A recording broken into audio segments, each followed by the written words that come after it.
6 महीना पहले तो मेरा हेयर ठीक था, पर यहाँ पे क्राउन एरिया में थोड़ा मोड़ा रिसीडिंग होते रहता था।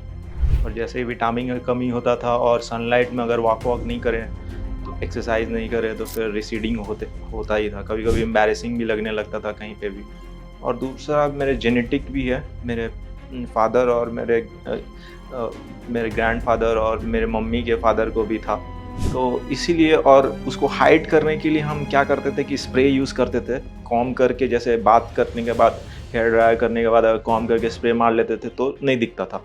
तो ज़्यादा स्प्रे केमिकल यूज़ करना भी हमको ठीक नहीं लग रहा था। 6 महीना यूज़ किए तो थोड़ा स्वेलिंग जैसा आने लगा था। पता ही नहीं चला, 4-5 घंटा में हो गया हेयर ट्रांसप्लांट। और फिर सब चीज़ ठीक है अभी तक। तो होप कीजिए आप लोग कि मेरा रिज़ल्ट अच्छा है। तो क्यूएसटी क्लिनिक में आया तो इतना जन करा रहा था हेयर ट्रांसप्लांट, इतना भीड़ था कि उसी से कॉन्फिडेंस बढ़ गया कि सेफ़ ही होगा, तभी इतना जन करा रहा है। और 1 महीना पहले मेरा हेयर ट्रांसप्लांट हुआ था। आज मेरा फर्स्ट पीआरपी था। अराउंड 4000 ग्राफ्ट लगा था। यही 1 मंथ का जर्नी है। और अभी शेडिंग फेज चल रहा है मेरा। 15 दिन के बाद मेरा शेडिंग फेज शुरू हुआ। उसके बाद जो लगा हुआ था ट्रांसप्लांटेड है वो सारा गिर गया। मेरा नाम आशुतोष कुमार है। मेरा एज है 37। और 6 महीना पहले तो मेरा हेयर ठीक था, पर यहाँ पे क्राउन एरिया में थोड़ा मोड़ा रिसीडिंग होते रहता था। अगर सनलाइट में वॉक करे और विटामिन सारा अगर इनटेक कर रहे थे तो ठीक रहता था। और जैसे ही विटामिन का कमी होता था और सनलाइट में अगर वॉक नहीं करें तो एक्सरसाइज नहीं करें तो फिर रिसीडिंग होता ही था। कभी कभी एम्बैरेसिंग भी लगने लगता था कहीं पे भी। अचानक दिख जाता था। बड़ा बाल रहता था तो दिख ही जाता था क्राउन में थोड़ा मोड़ा रिसीडिंग। तो उसी के लिए और पिछले 6 महीना से रिसीडिंग को थोड़ा हाइड करने के लिए हेयर स्प्रे यूज़ कर रहे थे। उसके वजह से और भी रिसीड होने लगा धीरे धीरे। तो 6 महीना में थोड़ा रिसीडिंग होने लगा। तो अभी शेव करने के बाद डिसाइड किए कि शेव किए हैं तो 3 महीना लगेगा ही बाल को ग्रो करने में, हेयर स्टाइल को फिर से रिगेन करने में। जो यहाँ पे रिसीडिंग हो जा रहा था क्राउन में, उसको हाइड करने के लिए प्रॉपर हेयर ट्रांसप्लांट कर लेते हैं क्राउन में, और थोड़ा मेरे बाल का डेंसिटी भी बढ़ जाएगा। 14 साल पहले जब मैं स्टूडेंट था तो थोड़ा मोड़ा हेयर लाइन रिसीड कर रहा था, ज़्यादा नहीं, थोड़ा ही मोड़ा। तो उस समय स्टूडेंट भी थे, उस समय उतना पॉकेट मनी जितना रहता था उसी में थोड़ा मोड़ा हेयर लाइन कंस्ट्रक्ट करवाए थे। ज़्यादा नहीं, अराउंड 500-700 ग्राफ्टी से हेयर लाइन वो करवाए थे। हेयर ट्रांसप्लांट हुआ था 14 साल पहले, वो अभी भी है। तो वो उससे मेरे को कॉन्फिडेंस है कि हेयर ट्रांसप्लांटेड हेयर जो रहता है वो हमेशा के लिए है। 14 साल से तो हम कोई डिफरेंस तो देख नहीं पा रहे हैं उसमें। तो वो हेयर ट्रांसप्लांटेड हेयर जो रहता है ऑलरेडी एक्सपीरियंस पर्सन है, इसीलिए दोबारा क्राउन में हेयर जो रिसीड कर रहा है उसको कंस्ट्रक्ट कराने के लिए है, based on my experience. Hair fall का कारण मेरा था कि एक तो रफ टफ ज़्यादा हेयर केयर करते नहीं थे, और दूसरा मेरे जेनेटिक भी है। मेरे फादर और मेरे ग्रैंडफादर और मेरे मम्मी के फादर को भी था। तो उसकी वजह से, एक्चुअली मेरा भाई को नहीं है, मेरी बहन को नहीं है, पर मेरे को है। पर वो भी एक कारण है। और दूसरा कारण है कि अगर विटामिन प्रॉपर इनटेक होता है और सनलाइट में वॉक होता है तो ठीक रहता है आदमी का हेयर। पर आदमी उतना कर नहीं पाता है। प्रॉपर विटामिन प्रोटीन जो चाहिए बॉडी को वो ले नहीं पाता है अगर, तो होता ही है रिसीड। तो वो भी एक कारण है रिसीड होने का। तो इसीलिए, और प्रॉपर केयर भी हम कर नहीं पाते हैं, काम में बिजी रहते हैं, और बहुत हेयर केयर की ज़रूरत है मेरे हेयर को, जो कि हम कर नहीं पाते, वो भी एक कारण है। तो ये सब कारण है मेरे हेयर रिसीड होने का। परमानेंट सॉल्यूशन पे ही आ गए हैं कि थोड़ा हेयर लाइन मीन्स डेंसिटी बढ़ा ले अपने हेयर का, ताकि अच्छा लुक नेक्स्ट 10 ईयर 15 ईयर तक रहे। मेरा हेयर का जो 6 मंथ पहले था, वो बड़ा बड़ा हेयर रखते थे, अच्छा दिखते थे, कुछ पता नहीं चलता था किसी को। पर वही कोई पीछे आके खड़ा होके देखेगा तो थोड़ा मोड़ा दिख जाता था। अगर प्रॉपर विटामिन इनटेक नहीं कर रहे हैं, प्रॉपर सनलाइट में वॉक नहीं कर रहे हैं तो दिख जाता था क्राउन में थोड़ा मोड़ा रिसीडिंग है, दिख रहा है स्कैल्प। तो वो एम्बैरेसिंग लगता था। उसके लिए हमको भी फील होता था कि एम्बैरेसिंग हो रहा है, क्या करें। कोई डायरेक्टली बोलता तो नहीं था, पर एम्बैरेसिंग होता था कि उसका देखो ना दिख रहा है क्राउन में। तो इसीलिए और उसको हाइड करने के लिए हम क्या करते थे कि स्प्रे यूज़ करते थे। कॉम्ब करके जैसे बात करने के बाद, हेयर ड्राई करने के बाद अगर कॉम्ब करके स्प्रे मार लेते थे तो नहीं दिखता था। तो ज़्यादा स्प्रे केमिकल यूज़ करना भी हमको ठीक नहीं लग रहा था। 6 महीना यूज़ किए तो थोड़ा स्वेलिंग जैसा आने लगा था स्कैल्प पे। तो सोचे कि अब ये केमिकल यूज़ नहीं करना है, हेयर स्प्रे यूज़ नहीं करना है, जो कि मेरा हाइड कर देता था वो जो क्राउन में जो दिखता था स्कैल्प। वो भी एक कारण है कि हम केमिकल और स्प्रे यूज़ नहीं करना चाहते थे। और पहले तो हम देखें कि गूगल में कि कौन सा अच्छा क्लिनिक है, कौन-कौन सा अच्छा क्लिनिक है इंडिया में जहाँ पे हेयर ट्रांसप्लांट होता है। तो उसमें पता चला कि क्यूएसटी हरिद्वार जो है वो बेस्ट है। अराउंड 3000 लोग यहाँ पे रिव्यू दे चुके हैं, 4.9 आउट ऑफ 5। तो हमको कॉन्फिडेंस आया कि यही अच्छा क्लिनिक है और रिव्यू भी देखें तो हमको लगा क्यूएसटी बेस्ट है इंडिया में। तो इसीलिए हम हेयर ट्रांसप्लांट कराने के लिए ही आए हैं। एक्चुअली मेरा हेयर का डेंसिटी कम है, तो हम जब क्यूएसटी क्लिनिक के मेंबर से बात किए तो वो सजेस्ट किए कि 3600 टू 4000 ग्राफ्ट पूरा हेयर लाइन भी कंस्ट्रक्ट कर लेंगे ये लोग और डेंसिटी भी बढ़ा देंगे क्राउन का।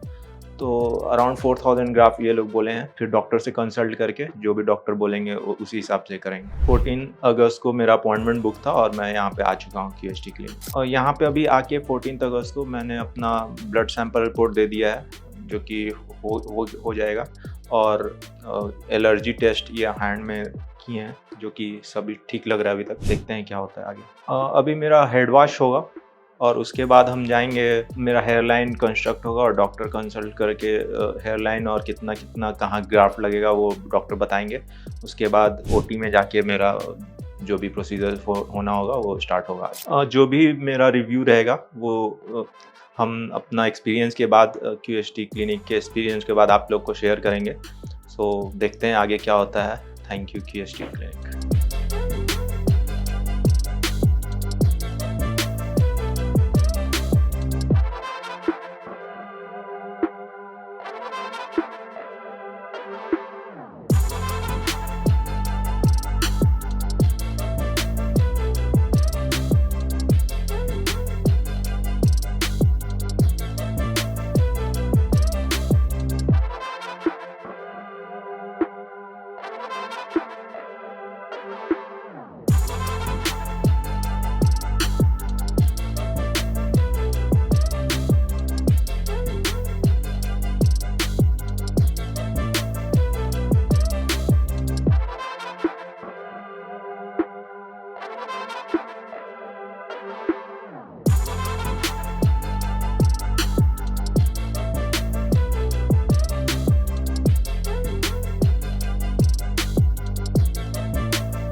और यहाँ पे हम हेयर ट्रांसप्लांटेशन करने के लिए आए थे।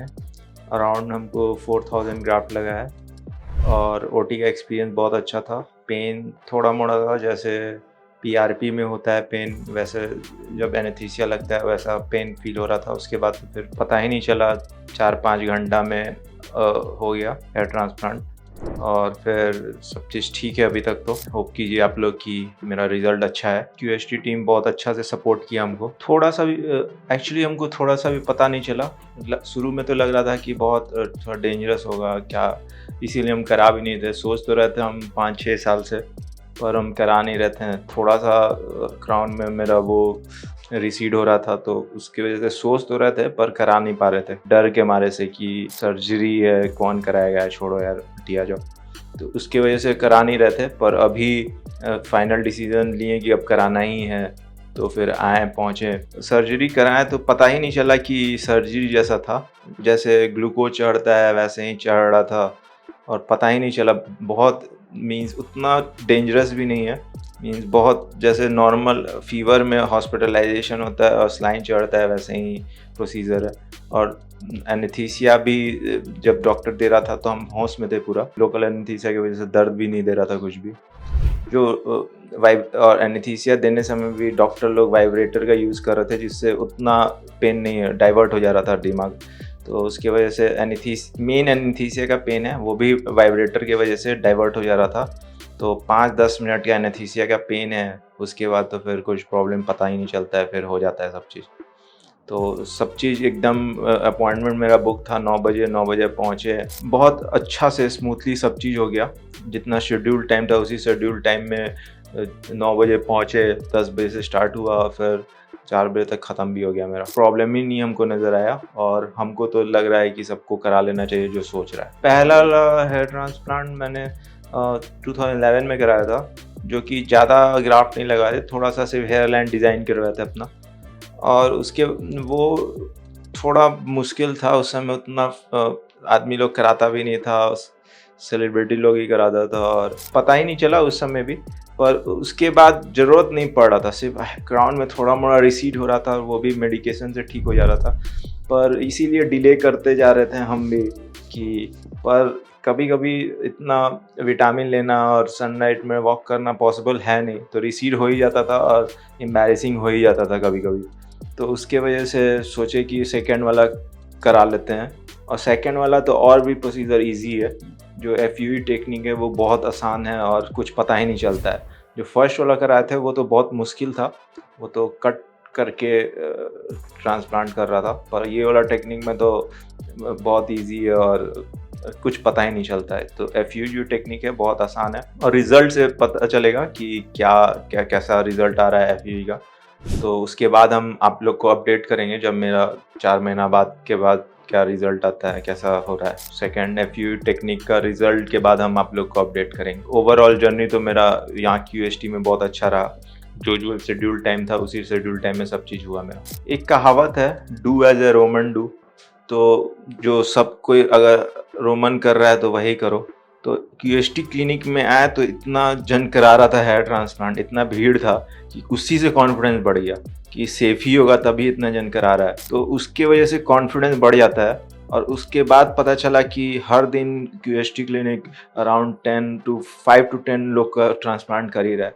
तो उससे मेरा कॉन्फिडेंस लेवल बढ़ गया थोड़ा। इतना जन को देख के मेरा कॉन्फिडेंस लेवल जो 0 था वो 50% तो पहुंच गया।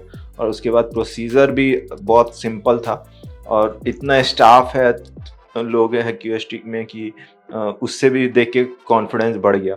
इतना जन को कर रहा है, इतना स्टाफ है, इतना एक्सपीरियंस लोग है, तो टेंशन मेरा हम 80% तक तो हमको डर नहीं लग रहा था। उसके बाद प्रोसीजर तो आसानी से हो ही गया, कुछ उतना पेन नहीं हुआ। एनेस्थीसिया के समय ही पेन कर रहा था थोड़ा मोड़ा, एनेस्थीसिया के इंजेक्शन के समय, और वो भी वाइब्रेटर के वजह से उतना डाइवर्ट हो जा रहा था पेन। तो हमको तो सेटिस्फैक्शन है क्यूएसटी क्लिनिक में हम कराएं इसलिए। अभी रिज़ल्ट कैसा आता है मेरा उस पर डिपेंड करता है।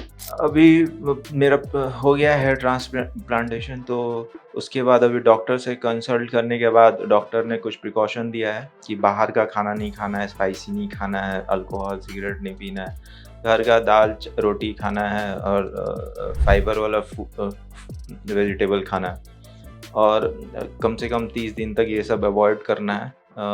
चिकन विकन मटन स्पाइसी फूड 30 डेज करना है और सर्जिकल कैप बाहर निकल के जाना है तो सर्जिकल कैप पहन के ही जाना है और यही सब प्रिकॉशन लेना है। घर में हम बिना सर्जिकल कैप के रह सकते हैं, पर वॉशरूम गए या बाहर जा रहे हैं तो सर्जिकल कैप 1 महीना तक हमको यूज़ करना ही करना है और यही सब प्रिकॉशन डॉक्टर ने बताया है, तो वो सब हम करेंगे। उसके बाद देखते हैं क्या रिजल्ट आता है। मेरे हेयर ट्रांसप्लांट में अभी 4000 ग्राफ्ट लगा है और डेंसिटी पूरा स्कैल्प में भरवाएं हम, इसलिए 4000 ग्राफ्ट लगा है। ये है मेरे स्कैल्प की कंडीशन अभी हेयर ट्रांसप्लांट होने के बावजूद। अभी 1 महीना के बाद पता चलेगा कि क्या कंडीशन है मेरा, तो 1 महीना बाद जब पीआरपी लेने आएंगे तो आप लोगों को कंडीशन हम दिखाएंगे।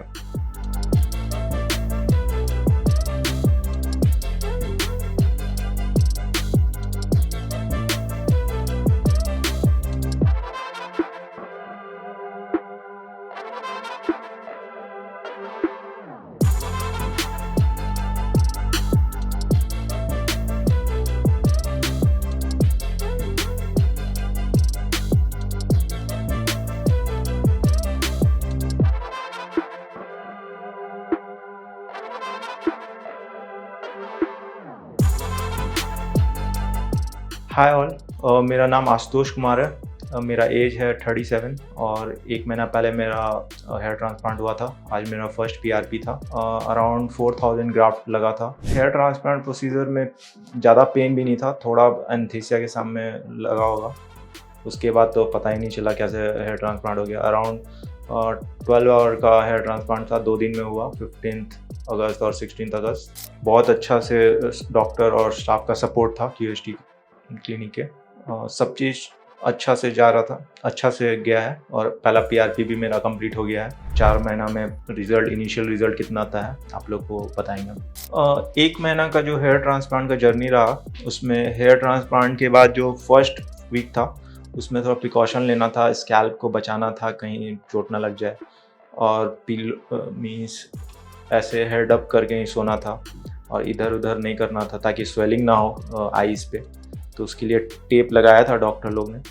जो पीछे डोनर में जो लगा था वो तो 2 ही दिन में हट गया, और जो कैप यहाँ पे बैंड लगा था वो स्वेलिंग बचाने के लिए, जो हुआ नहीं स्वेलिंग, क्योंकि हम हेड अप करके ही सो रहे थे। 15 दिन के बाद मेरा शेडिंग फेज शुरू हुआ। उसके बाद जो लगा हुआ था ट्रांसप्लांटेड है वो सारा गिर गया और अभी शेडिंग फेज चल ही रहा है। मेन रिजल्ट 4 मंथ के बाद ही थोड़ा मोड़ा इनिशियल दिखेगा। और कुछ जो प्रिकॉशन था, Johnson and Johnson baby shampoo से ही हम हेड वॉश कर रहे थे। बेस्ट चीज़ क्यूएसटी क्या है कि क्यूएसटी स्टाफ की तरफ से हमेशा कॉल आता था कि ये करना है, वीक में ये करना है, व्हाट्सएप के थ्रू वही हम फॉलो कर रहे थे, जो बहुत अच्छा चीज़ है। मीन्स एक टीम है इन लोग का जो सपोर्ट करता है कि ये प्रोसीजर, हर पेशेंट को कॉल जाता है और बताता है लोग कि क्या क्या करना है इस दिन में। जो 15 डेज जो इनिशियल फेज़ है उसमें तो फुल सपोर्ट रहता है स्टाफ का, तो उन लोग बताएगा ये करना है, ये करना है, ये प्रिकॉशन लेना है, ये खाना है। तो जो जो उन लोग बोल रहा था वो हम फॉलो किए हैं। वही चीज़ बहुत अच्छा लगा कि स्टाफ लोग पूरा हर ट्रांसप्लांटेड पेशेंट को सपोर्ट कर रहा है। यही 1 मंथ का जर्नी है और अभी शेडिंग फेज चल रहा है मेरा। जो पहले जैसा लाइफ था वो खाना, बाहर जाना, वो शुरू हुआ अराउंड 12 डेज़ के बाद। तो 12 डेज़ तक ऐसा लग रहा था कि नहीं जाए। 10 दिन तो घर ही में थे, पर 12 डेज़ के बाद हम बाहर जाने लगे, नॉर्मल लाइफ जीने लगे, गाड़ी चलाने लगे, ऑफिस जाने लगे। तो थोड़ा सा भी डिफरेंस नहीं पता चल रहा था। थोड़ा पेन भी नहीं था डोनर में ना इम्प्लांटेड एरिया पे, तो थोड़ा सा भी पता नहीं चला था कि हेयर ट्रांसप्लांट हुआ है। नॉर्मल जैसा स्कैल्प भी पूरा नॉर्मल जैसा दिखने लगा था। तो वही शैम्पू जब शुरू होता है उसके 2-3 बाद, 10 दिन के बाद तो एकदम ही नॉर्मल जैसा हो जाता है आदमी का, स्कैल्प जैसे पहले था वैसे ही। तो वही प्रिकॉशन हम लोग को, मेन जो प्रिकॉशन लेना है 1 वीक 10 डेज लेना है, उसके बाद सब ठीक हो जाता है। जो ट्रांसप्लांटेड हेयर था, क्योंकि शेडिंग फेज चल रहा है तो बहुत सारा ट्रांसप्लांटेड है, अराउंड 80% तो शेड हो ही गया है। तो अभी वो फिर ग्रो करेगा। तो अभी देखते हैं, फर्स्ट पीआरपी भी ले लिए 1 मंथ के बाद और नेक्स्ट 2-3 मंथ लेते ही रहेंगे। 3 मंथ तो कंटिन्यूसली यहाँ पे क्यूएसटी में लेंगे ही। तो देखते हैं कैसा रिजल्ट आता है 4 मंथ के बाद। तो दोस्तों अब मैं जा रहा हूँ अपने पीआरपी के लिए। अब जो भी होगा मैं आप लोग सबको दिखाऊंगा। तो बाय बाय।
हेलो फ्रेंड्स, अगर आपने अभी तक हमारे चैनल को सब्सक्राइब नहीं किया है तो प्लीज इस वीडियो को लाइक कीजिए, शेयर कीजिए और हमारे चैनल को सब्सक्राइब कीजिए और ध्यान रहे बेल आइकन दबाना ना भूलें, जिससे हमारे हर वीडियो का अपडेट आपको समय समय पर मिलता रहेगा।